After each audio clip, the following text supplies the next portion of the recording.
The podium gleamed under spotlights as Dad adjusted the microphone for his father of the bride's speech.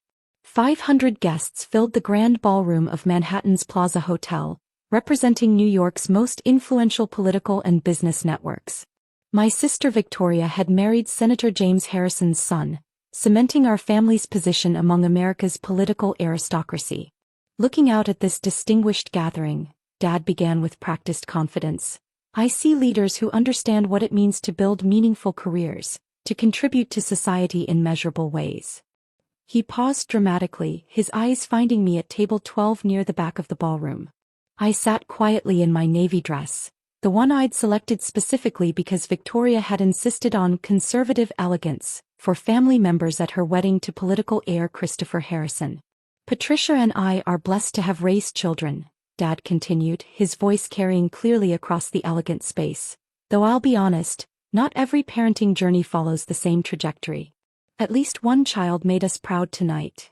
The applause was warm and appreciative as New York's political establishment celebrated Victoria's achievement.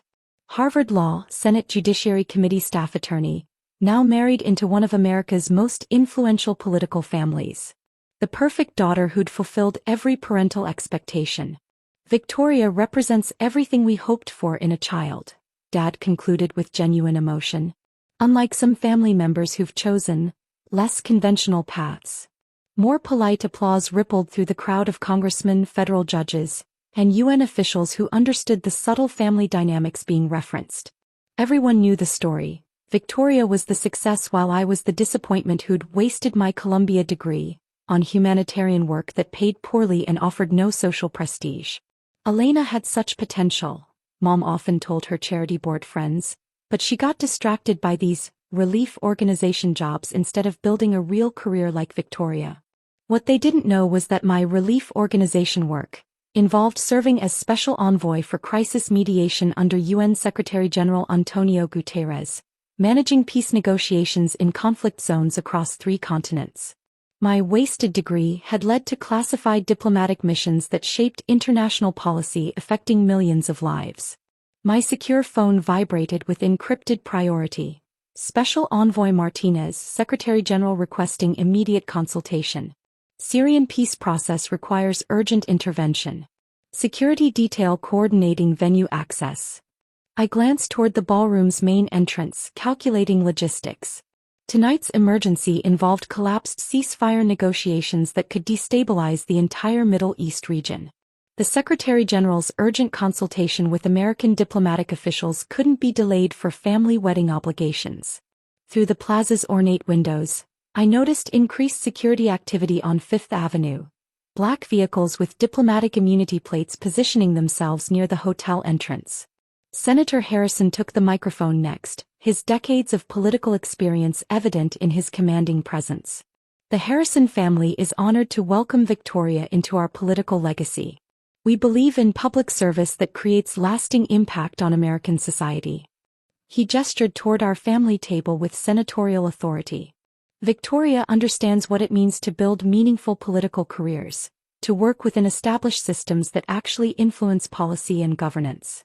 The subtle comparison drew knowing nods from the congressional representatives and UN ambassadors in attendance. New York's political establishment appreciated clear distinctions between serious governmental work and idealistic humanitarian activities that lacked real influence. Of course, Senator Harrison continued diplomatically, we respect all forms of public service, even when some family members choose more peripheral roles in international affairs. The condescension was elegant but unmistakable, clearly referencing my work with peripheral humanitarian organizations that operated outside serious political power structures. Several UN officials in the audience smiled politely, assuming they understood the family dynamics. At exactly 9:23 p.m., enhanced security protocols activated throughout the Plaza Hotel. Federal protection units appeared at strategic locations while diplomatic security personnel conducted systematic sweeps of the venue. Wedding guests began noticing the increased official presence. Ladies and gentlemen, the hotel's events coordinator announced nervously, we're implementing enhanced security measures for distinguished international visitors. Through the ballroom's main entrance, a formal diplomatic procession appeared, 8 individuals in ceremonial United Nations attire, led by a figure whose presence immediately commanded absolute respect from every political official in attendance. Special Envoy Martinez called UN Secretary-General Antonio Guterres across the ballroom, his Portuguese accent carrying clearly over the shocked silence. "Thank goodness we located you. We have critical developments in the Syrian peace negotiations requiring your immediate mediation expertise." The Plaza Hotel's grand ballroom fell completely silent as 500 guests witnessed the world's highest-ranking international official treating their designated family disappointment as someone of obvious global importance and diplomatic authority. Dad's confident expression dissolved into confused panic. "Secretary General, there's clearly been an identification error. Elena works for small humanitarian groups. Basic relief coordination. Nothing that would require UN leadership consultation." Secretary-General Guterres' expression shifted to diplomatic bewilderment as he observed the family dynamics. Special Envoy Martinez coordinates peace negotiations affecting approximately 47 million people across active conflict zones. Her mediation protocols have prevented 3 potential genocides in the past 18 months. Senator Harrison stepped forward, his political instincts recognizing legitimate international authority. "Secretary General, what kind of peace negotiations require this level of UN leadership involvement?" Special Envoy Martinez designed the diplomatic frameworks that ended the humanitarian crisis in Yemen, Guterres explained with matter-of-fact precision. Her conflict resolution strategies saved an estimated 2.3 million civilian lives through coordinated ceasefire mediation. The congressmen and federal judges exchanged stunned glances, their governmental experience recognizing the extraordinary significance of preventing genocides and saving millions of lives through diplomatic intervention. Victoria grabbed Christopher's arm, her perfect wedding composure cracking under the weight of international revelation. "Elena saves millions of lives? But she said she did basic humanitarian coordination." Special Envoy Martinez maintains operational security protocols, explained Deputy Secretary-General Amina Mohammed, stepping forward with crisp diplomatic authority. Her cover identity protects sensitive peace negotiations from hostile interference by conflict participants. Mom's champagne glass slipped from her trembling fingers, shattering against the marble floor as the implications cascaded through her understanding of family achievement hierarchies. "We require secure diplomatic facilities for the peace negotiation briefing," Secretary-General Guterres informed the Plaza Hotel management, who nodded frantically while clearly having no protocols for accommodating UN emergency peace missions at society weddings. As we moved toward the hotel's conference facilities, the African Union chairperson arrived in a separate diplomatic convoy, her security detail coordinating with existing UN and federal protection units. Wedding guests pressed against ballroom windows, witnessing this unprecedented transformation of a political society celebration into an international peace crisis center. "Elena, please." Victoria intercepted us in the marble hallway, her designer gown trailing behind her desperate approach. "This is my wedding reception. You can't just turn my celebration into a UN peace summit." Deputy Secretary-General Mohammed paused, her diplomatic training evident in managing family conflicts during active peace negotiations. Special Envoy Martinez, if this family celebration requires priority over Syrian ceasefire mediation, we can establish alternative negotiation venues. The offer hung in the plaza's elegant corridor like an international ultimatum.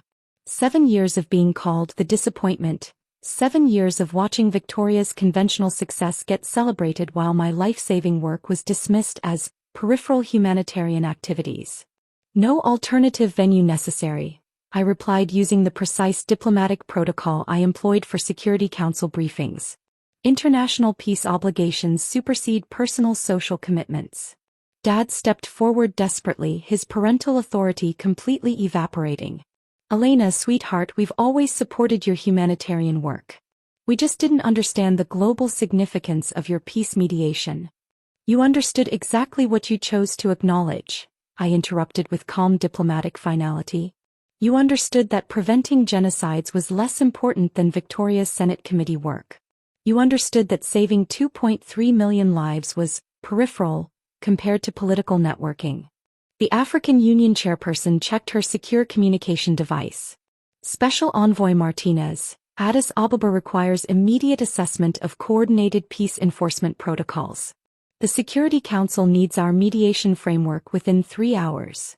Senator Harrison approached with obvious political calculation, his congressional experience recognizing unprecedented access to international peace networks. Special Envoy, the Harrison family maintains extensive foreign policy relationships. Perhaps we could receive briefings on these peace developments. Senator, Secretary General Guterres interjected diplomatically. Special Envoy Martinez coordinates classified peace negotiations at Security Council level. Family relationships are not factors in international diplomatic clearances. Victoria's face crumpled as she realized her perfect wedding was being overshadowed by the sister she dismissed as a disappointment. The UN leadership had arrived exactly on schedule, revealing everyone's true global importance. The Syrian peace negotiations resumed 18 hours later using mediation frameworks I'd designed. The renewed ceasefire prevented an estimated 400,000 additional civilian casualties, with international media crediting UN Special Envoy Martinez for preventing humanitarian catastrophe through diplomatic intervention. Family reconciliation attempts began before morning news coverage ended. Victoria, Christopher, Mom, Dad, even Senator Harrison, all desperately trying to establish relationships with their newly discovered UN peace negotiator. Every call went to diplomatic voicemail. The Security Council offered me appointment as Undersecretary General for Peace Operations with expanded authority over all conflict prevention worldwide.